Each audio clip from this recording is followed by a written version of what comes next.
தமிழக முதலமைச்சர் மு.க. ஸ்டாலின் முன்னிலையில் அதிமுக முன்னாள் அமைச்சர் அன்வர் ராஜா திமுகவில் இணைந்தார். ராமநாதபுரத்தைச் சேர்ந்த அன்வர் ராஜா அதிமுக ஆட்சியில் தொழிலாளர் நலத்துறை அமைச்சராக இருந்தார்.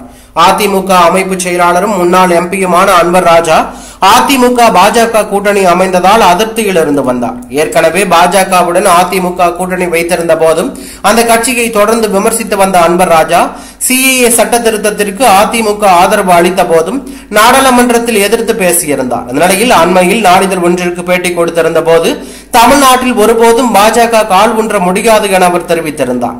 அவரது பேட்டி அதிமுக பாஜக கூட்டணியில் சலசலப்பை ஏற்படுத்தியது. இந்நிலையில் அதிமுகவிலிருந்து வெளியேறிய அன்வர் ராஜா இன்று தன்னை திமுகவில் இணைத்துக் கொள்வதற்காக சென்னை அண்ணா அறிவாலயத்திற்கு சென்றார்.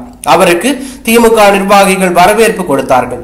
இது தொடர்பாக அவர் முதலமைச்சர் மு.க. ஸ்டாலினை சந்தித்து பேசிக் கொண்டிருந்த போதே அவர் திமுகவில் இணைய உள்ளதாக செய்திகள் வெளியாகின. இதனையடுத்து அதிமுகவின் அடிப்படை உறுப்பினர் உள்ளிட்ட அனைத்து பொறுப்புகளிலிருந்தும் அன்வர் ராஜா நீக்கம் செய்யப்பட்டார். இதனிடையில் தற்போது முதலமைச்சர் மு.க. ஸ்டாலின் முன்னிலையில் அன்வர் ராஜா திமுகவில் இணைந்துள்ளதாக தகவல் வெளியாகி பரபரப்பை ஏற்படுத்தியுள்ளது.